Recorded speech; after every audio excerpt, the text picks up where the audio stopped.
Sigmund Freud, a man who dared to descend into the unconscious and return with truths that made the world uncomfortable.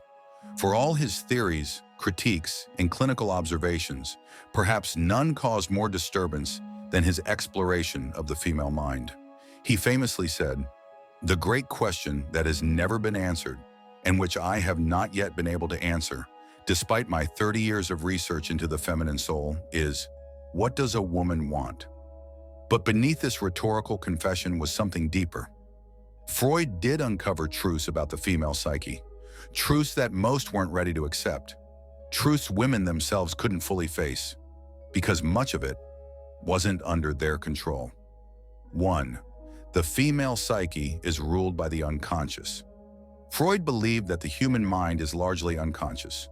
We are not as rational or self-aware as we think, but in his clinical practice, he began to notice something even more complex in women, a powerful emotional depth intertwined with repression, fantasy, and instinct. Freud didn't say women were irrational. He said that the unconscious played a bigger role in shaping their desires, fears, and behaviors, especially sexual desires, especially maternal instincts, especially what society called femininity. To Freud, the mind of a woman was not weak, it was wild, and that wildness made the world nervous. 2. Penis envy, a metaphor for power and identity. Perhaps no theory of Freud's has been more ridiculed and more misunderstood than penis envy. But what did Freud really mean? He wasn't suggesting that women literally want a male organ.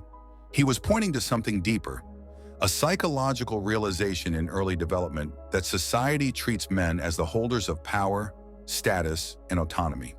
And so the young girl begins to internalize this lack, not because she is biologically inferior, but because the world tells her she is. Freud was describing how external structures of patriarchy become internalized, how women unconsciously develop feelings of inadequacy, not because of who they are, but because of what the world reflects back to them. This wasn't an insult, it was a warning. Freud was showing how deeply the world shapes the psyche, especially in women. 3. Repression and the forbidden desire. Freud believed that women were taught from a very early age to suppress their desires, not just sexual ones, but the desire for dominance, freedom, ambition, rage. These were not seen as feminine. They were punished, dismissed, shamed. So what happened? Those desires didn't disappear. They went underground, into the unconscious. They returned in disguised forms: anxiety, depression, hysteria, perfectionism, martyrdom. To Freud, many of women's psychological struggles weren't random. They were symptoms of repressed inner life. He famously treated women suffering from hysteria, a term now outdated, but at the time, it pointed to something important: that the body expresses what the mind is forbidden to say, the mother complex and the desire for completion. Freud also explored how women relate to their mothers, sometimes with deep admiration, other times with hidden rivalry. A young girl's identity is formed by her attachment and detachment from her mother. But beyond that lies something even more hidden, a sense of incompleteness. In Freud's theory, women unconsciously desire a return to unity, a merging with the source of life, the mother, the womb. But that wholeness is always just out of reach, and this longing never quite leaves them. Instead, it emerges in relationships, in the search for intimacy, for protection, for emotional safety, for something or someone to complete her. And that, Freud argued, is why so many women suffer in love. They are not always looking for a man. They are looking for the missing piece of their psyche. But no man can provide that, because it's not about him. It's about the unconscious need for inner union. 5. What she can't control. The return of the repressed. The female mind, Freud believed, is not chaotic. It's repressed. And what is repressed always returns. In dreams, in desires, in emotional outbursts, in the sudden attraction to danger, to power, to the wrong man, to the mystery she both fears and desires. Freud's ultimate insight was this: a woman cannot fully control what she does not fully understand, and society has never encouraged women to understand the darker parts of themselves. Instead, it taught them to be nice, to be wanted, to be chosen, to be good. But beneath that, there is a shadow, a side of the female psyche that is ancient, instinctual, emotional, and erotic. Freud did not judge this part. He listened to it, and he warned that ignoring it only leads to pain, neurosis, and emptiness. 7. The conflict between eros and civilization. Freud believed all human beings are driven by two primal forces: eros, the life drive, the desire for love, connection, and creation, and thanatos, the death drive, the pull toward destruction, chaos, and dissolution. But when it came to women, Freud saw something profound. Civilization demands women to become the protectors of order, the vessels of morality, the nurturers of life. But deep inside, the battle between eros and thanatos is just as intense for her as for any man, sometimes more. Freud argued that women are not naturally peaceful. They are simply more repressed. The more society forces a woman into the mold of the good girl, the more her unconscious rebels. This inner war manifests in unexpected ways: sudden emotional volatility, intense romantic attachments, deep guilt followed by self-sabotage, unexplained sadness in the midst of external perfection. Because Freud saw clearly what civilization cannot accept, it forces the individual to bury, and what is buried never dies. It returns in disguise. 8. The mask of femininity. Freud was one of the first to say that femininity is not natural. It is learned. It is a performance, a mask. From a young age, girls are taught to behave, to smile, to please, to care. They internalize this role so deeply that even they forget it's a role. Freud saw how women in his practice suffered not because they were hysterical, but because they had no space to be real. They were not allowed to be angry, or ambitious, or sexual on their own terms. So the mind fractures. Part of her obeys, part of her rebels silently, and part of her retreats into the unconscious. The woman becomes a stranger to herself, because the mask becomes more familiar than the face beneath it. 9. Dreams. The royal road to the repressed. Freud called dreams the royal road to the unconscious. And in women, these dreams often held the deepest secrets. Not the dreams she shared at brunch, not the romantic fantasies society approved, but the ones she didn't dare speak aloud. Dreams of rebellion, dreams of danger, dreams of seduction and domination, dreams where she is both victim and predator. Freud listened to these dreams. He knew they weren't just random images. They were encrypted messages from the parts of herself she was taught to silence. And within these dreams was often the key to liberation. But first, she had to stop being afraid of her own mind. 10. The dangerous woman archetype. Every society fears a certain kind of woman, the woman who knows her power, the one who cannot be controlled, the one who walks away without apology. Freud saw this archetype appear in his patients' unconscious minds, in dreams, fantasies, and anxieties. She was the dark mother, the seductress, the wild feminine.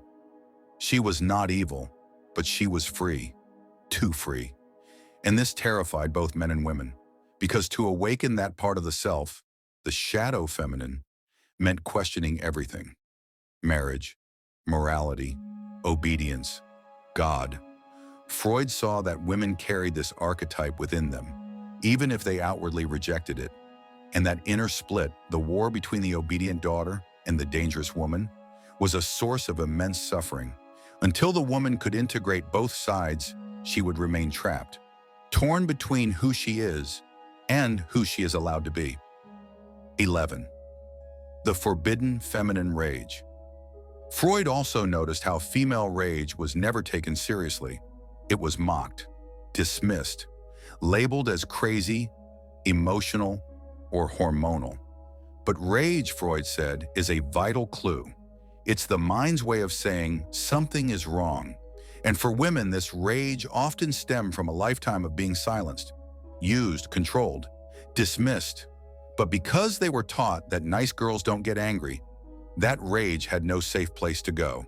So it turned inward, into depression, into anxiety, into self-doubt, into perfectionism that slowly erodes the soul. Freud did not tell women to suppress this rage. He told them to understand it, to trace it back, to face it, because what a woman cannot face will eventually control her. 12. The myth of the complete woman. Freud also challenged the illusion that a woman must be everything at once: beautiful, kind, pure, seductive, maternal, obedient, independent, soft yet strong. This impossible expectation creates a fractured identity, a mask layered on top of another, and beneath it all is exhaustion. Freud argued that the search for this complete feminine ideal was not only impossible, it was destructive, because it forced women to deny the contradictions that made them human. He believed that healing begins when a woman stops trying to be everything, and instead dares to be herself, even if that self is complicated, dark, messy, and imperfect. There's a reason Freud is still whispered about in psychology lectures and late-night conversations alike. Not because he had all the answers, but because he asked the questions that no one else dared to ask. And no question haunted him more than this: what does a woman want? A question loaded with silence, mystery, fear, and perhaps repressed desire. For Freud, it wasn't a joke. It wasn't a dismissal. It was an honest admission that buried deep beneath society's ideas of femininity lies something wild, unconscious, and impossible to fully control. What makes the female psyche so complex isn't that it's unknowable. It's that it's been silenced for so long, it no longer speaks the language of clarity. It speaks in symbols, in dreams, in symptoms. It doesn't confess.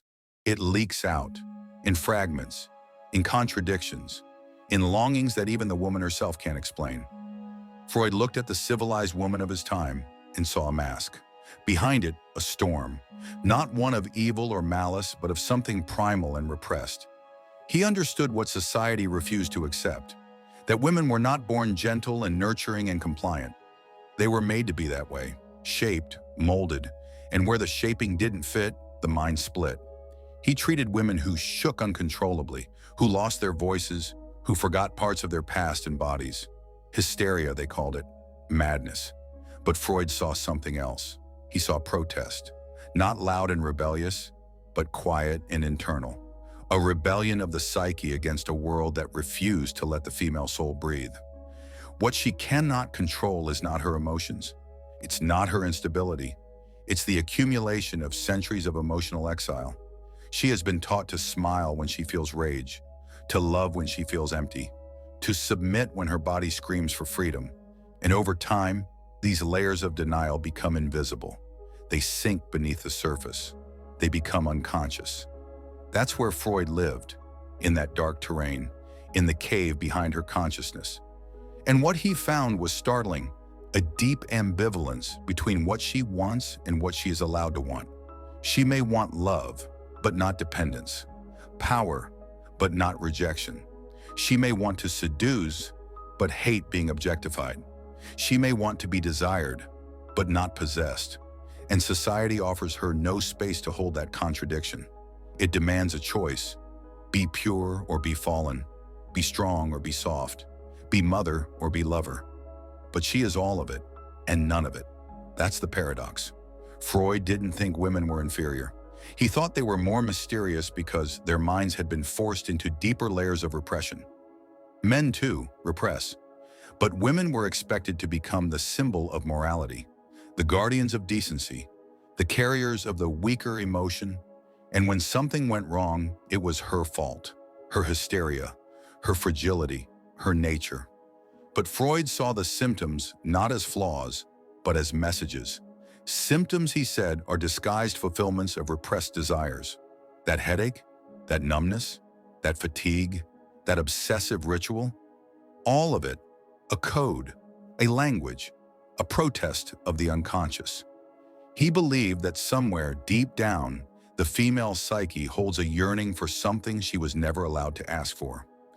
Full ownership of her desires, not to be desired, but to desire, not to be protected, but to be powerful, not to be chosen, but to choose. And that desire terrifies people, because a woman who truly knows what she wants without shame, without apology, is a threat, not to society, but to the order society has built. Freud saw how women tried to navigate this impossible system. Some submitted and lost themselves in passivity. Others rebelled and were branded difficult, unstable, dangerous. But in both cases, the unconscious suffered. It had no room to breathe. The most haunting part? She may not even know what she is missing, because when something is repressed long enough, it doesn't feel like absence. It feels like normal, like silence, like numbness, until it erupts, often without warning. In her dreams, she might find herself with strangers, in strange places, doing things she would never admit. In her relationships, she might be drawn to men who control her, only to resent them. She may act out patterns she swore she'd never repeat, and all of it seems irrational, until you listen to the unconscious. Freud wasn't condemning women when he spoke of penis envy. He was diagnosing a culture that taught girls to equate their value with lack of power, lack of authority, lack of freedom. The envy wasn't of the organ, it was of the privilege attached to it, a privilege so normalized it became invisible. So what can't she control? She can't control the inheritance she never asked for, the wounds passed down from mother to daughter, the roles she was cast into before she had language, the expectations that live in her body like ghosts. She can't control a culture that both worships and fears her, that tells her she's too emotional, then begs her to nurture, that calls her irrational, but profits from her insecurities. But there's something she can do.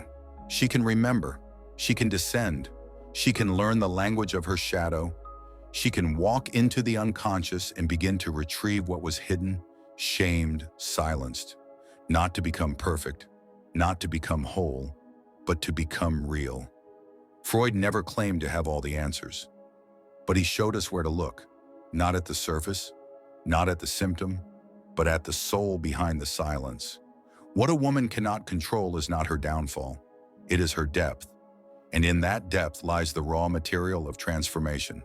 Because the moment she begins to see herself, not as society told her to be, but as she truly is, that is the moment the unconscious stops being the enemy and becomes the guide. There's something beneath the surface of every woman, something ancient, powerful, and misunderstood. Freud knew it.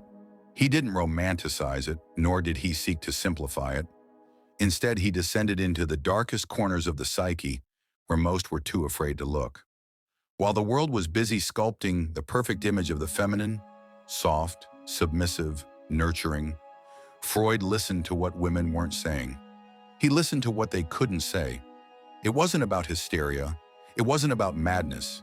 It was about repression. Society demanded a version of womanhood that denied contradiction.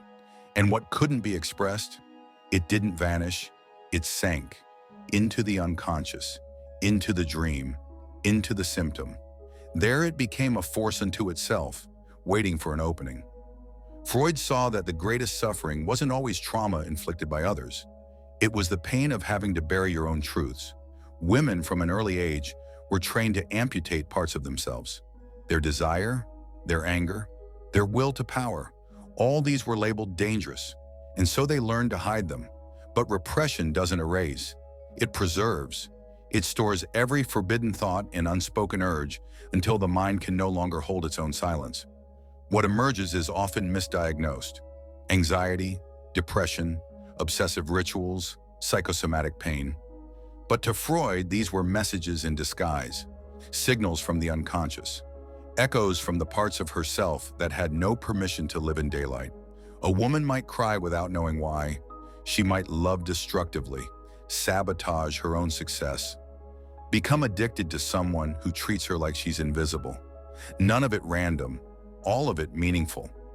In Freud's time, the very idea of a woman having a mind independent of her biology was threatening. So much so that when a woman deviated from her assigned role, she was pathologized, branded unstable. But Freud suspected the instability wasn't her fault. It was the natural result of being forced into an identity that didn't fit. And when the psyche is forced into a mold too small, it cracks. At the heart of Freud's work was a belief that the unconscious holds truths too raw for the conscious mind to accept.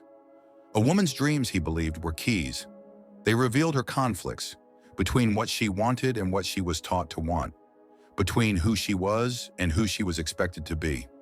She might dream of drowning in a sea of faces, of being chased, of falling, of being both terrified and aroused. These dreams, he believed, weren't nonsense. They were poetry written by the parts of her she'd been taught to reject. Sexuality, too, was a battlefield, not because of lust, but because of identity. Freud believed that sexuality wasn't just about pleasure. It was about power, control, fear, and loss. A woman's desire was dangerous because it threatened to make her something other than an object. It made her an agent, someone who chooses rather than being chosen. And in a world obsessed with controlling women, this kind of agency is subversive. What she cannot control, then, is not her emotion nor her body. It's the invisible inheritance she's received from generations of silenced women. The mother who never spoke of her needs, the grandmother who suppressed her rage, the lineage of women who were taught that survival meant self-erasure. These ghosts live in her, not as memories but as instincts. She hesitates before speaking, not because she doubts her thought, but because she carries the weight of ancestral silence. Even love, for many women, becomes entangled with repression. To be loved, she was told she must be agreeable, beautiful but not too bold, intelligent but not intimidating. And so she learns to fragment herself. She gives only the parts that will be accepted. But over time, the performance becomes exhausting. She forgets where the mask ends and the real self begins. Freud understood that behind many women's emotional suffering was this very fracture, a disconnection between the outer life and the inner truth. And this inner truth isn't always pretty. It includes envy, rage, sexual fantasy, aggression. Freud refused to sanitize the feminine psyche. He didn't place it on a pedestal, he placed it under the microscope. And what he found shocked Victorian society. Not because it was false, but because it was too honest. He saw how the female mind could be both nurturing and destructive, how it could crave safety and danger in the same breath, how it could idealize love while fearing intimacy. And most importantly, he saw how these contradictions weren't flaws, but signals of a deeper reality, that the mind is not linear, it is layered, chaotic, symbolic. The woman who feels out of control is often the one closest to uncovering her truth, because control, as Freud saw it, is often the ego's attempt to protect itself from the unconscious. But what if what's underneath the control, the chaos, the confusion, the raw emotion, is not a threat, but a guide? In the end, Freud's message wasn't one of despair. It was an invitation to explore, to question, to descend into the very place most people avoid, the self. The unconscious isn't the enemy. It is the part of us that remembers what we've tried to forget. And only by listening, truly listening, can we begin to integrate what we've lost. The mind of a woman is not a puzzle to be solved. It is a world to be entered carefully, respectfully, with courage. Because beneath the roles she plays, the smiles she wears, and the rules she's learned to obey, lives someone ancient, someone raw, someone free. Not everything can be controlled, but not everything should be. Some truths are meant to be faced, even if they shake the foundations of who we thought we were.